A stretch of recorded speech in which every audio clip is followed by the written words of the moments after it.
Materi kali ini akan membahas tentang validitas instrumen penelitian.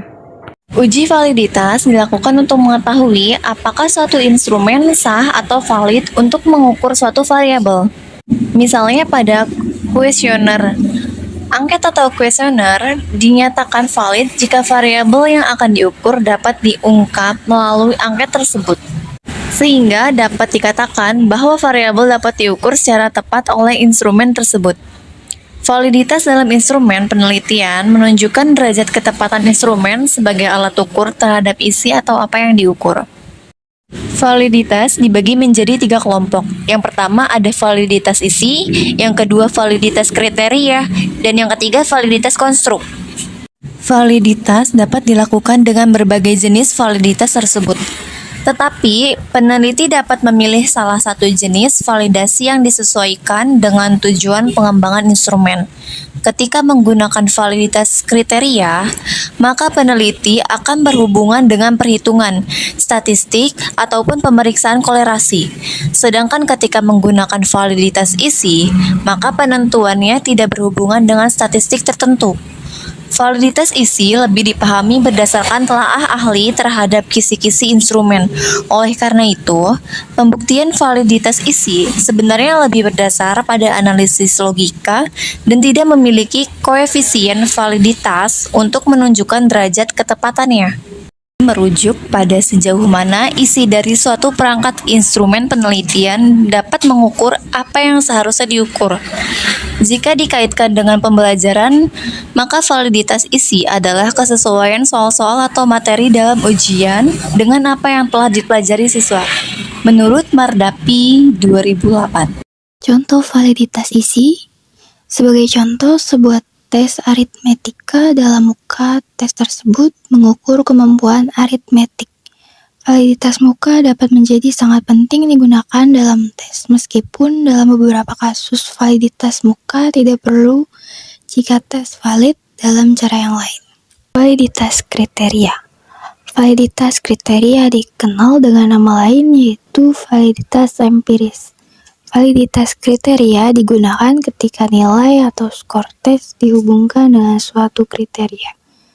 Sebagai contoh misalnya, untuk mendapatkan validitas hubungan kriteria, skor dalam suatu instrumen tes yang dikembangkan untuk penyeleksian pelamar pekerjaan harus dihubungkan dengan kriteria keefektifan kinerja. Validitas hubungan kriteria diekspresikan sebagai sebuah koefisien korelasi antara skor tes atau prediktor dengan skor kriteria. Simbol korelasinya adalah RXY, di mana X adalah skor tes, sedangkan Y adalah skor kriterianya. Untuk menghitung besarnya korelasi, dapat digunakan rumus korelasi produk moment Pearson. Terdapat beberapa rumus yang berbeda untuk menghitung koefisien korelasi Pearson. Salah satu di antaranya adalah sebagai berikut. N sama dengan banyaknya peserta tes. XY sama dengan jumlah dari perkalian XY. Y sama dengan jumlah dari skor prediktor. Y sama dengan jumlah dari skor kriteria. X kuadrat sama dengan jumlah dari kuadrat skor prediktor. Y kuadrat sama dengan jumlah dari kuadrat skor kriteria. Validitas konstruk. Validitas konstruk adalah validitas yang berhubungan dengan perluasan suatu tes yang mengukur suatu karakteristik khusus dan konstruk tertentu. Terdapat beberapa teknik atau cara yang bisa digunakan untuk menguji validitas konstruk. Salah satunya dengan mencocokkan faktor-faktor dalam instrumen dengan aspek yang akan diukur oleh instrumen tersebut. Menentukan validitas. Salah satu bukti validitas yang sering digunakan dalam penelitian adalah validitas bukti atau validitas internal. Berikut di bawah ini adalah contoh perhitungannya. Tentukan masing-masing butir berikut ini apakah valid atau tidak. Dengan A sama dengan 5%. Terdapat 7 butir soal yang akan kita uji reliabilitasnya apakah valid atau tidak. Jika butir soalnya valid, maka kita dapat uji reliabilitasnya. Jika reliable, maka dapat kita gunakan sebagai penelitian. Namun jika hasilnya tidak valid, maka soalnya harus kita buang. Nah, berikut kita akan menentukan validitas butir soal ke-1. Dimisalkan butir soal ke-1 sebagai X dan total skor sebagai Y. Berikut tabel pembantunya.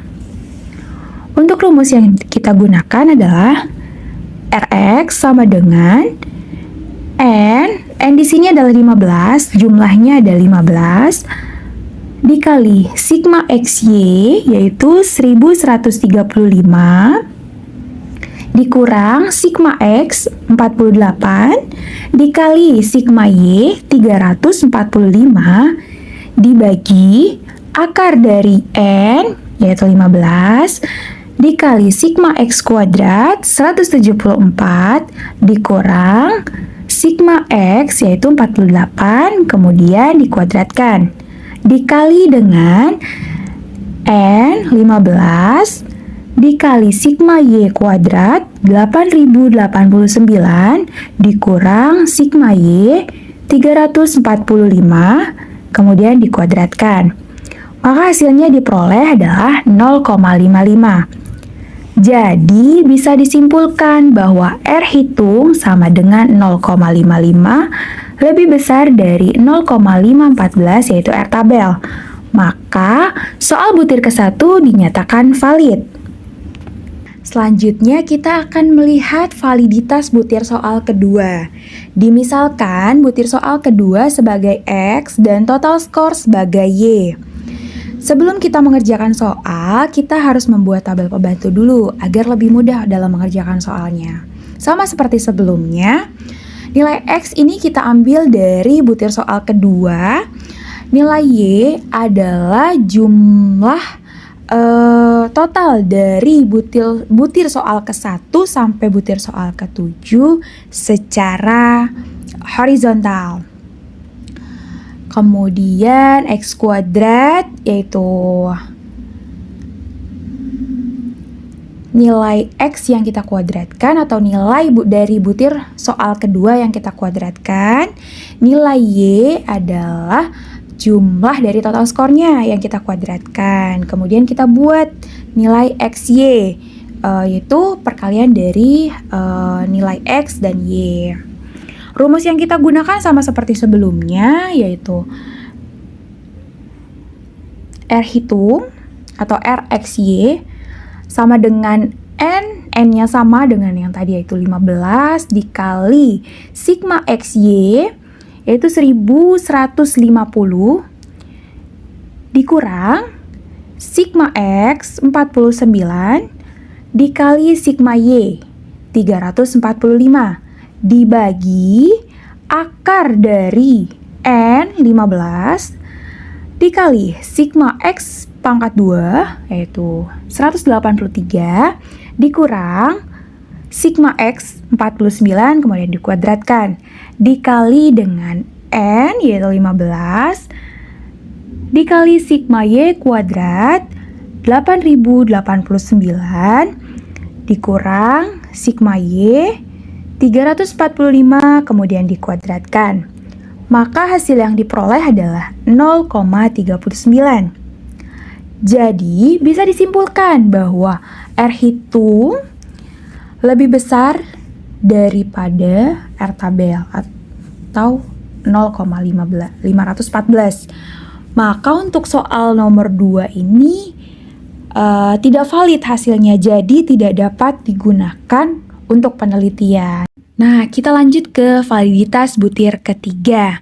Dimisalkan butir ketiga sama dengan X dan total skor sama dengan Y. Maka berikut adalah tabel pembantunya.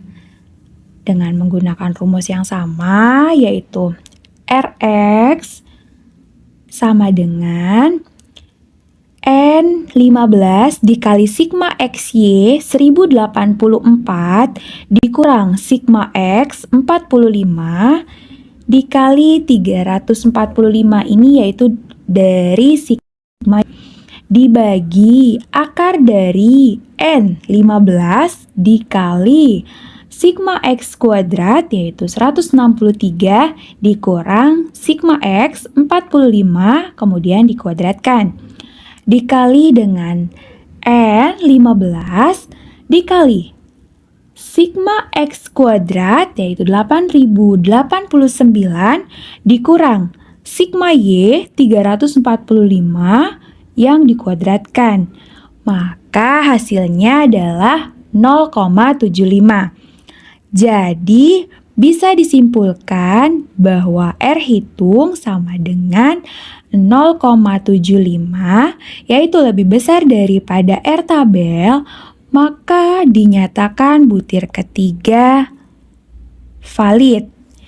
Begitupun seterusnya. Penggunaan SPSS untuk memberi bukti validitas. Berikut adalah langkah-langkah penggunaan SPSS untuk memberi bukti validitas butir dari suatu instrumen penelitian. Masukkan data ke SPSS, klik File, kemudian New, kemudian Data. Langkah berikutnya, klik variabel View, klik kanan bawah. Lalu ketikkan nama B1, B2, dan sebagainya hingga total pada kolom name. Kemudian klik data view kiri bawah dan masukkan data hasil uji coba yang diperoleh. Untuk menyimpan data, klik File, Save kemudian berikan nama pada data tersebut. Untuk mengolah data, klik menu Analyze, Correlate, kemudian Bivariate. Pindahkan item dan totalnya ke bawah kotak sebelah kanan, kemudian bagian Correlation Coverage, klik Version. Lalu klik OK untuk memperoleh hasil atau outputnya.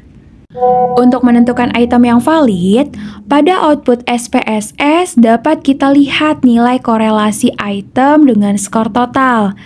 Jika nilainya lebih dari 0,514 atau dengan lebih dari R tabelnya, maka butir soal tersebut dinyatakan valid. Sekian presentasi dari kelompok kami, kurang lebihnya kami mohon maaf. Terima kasih atas perhatiannya. Wassalamualaikum warahmatullahi wabarakatuh.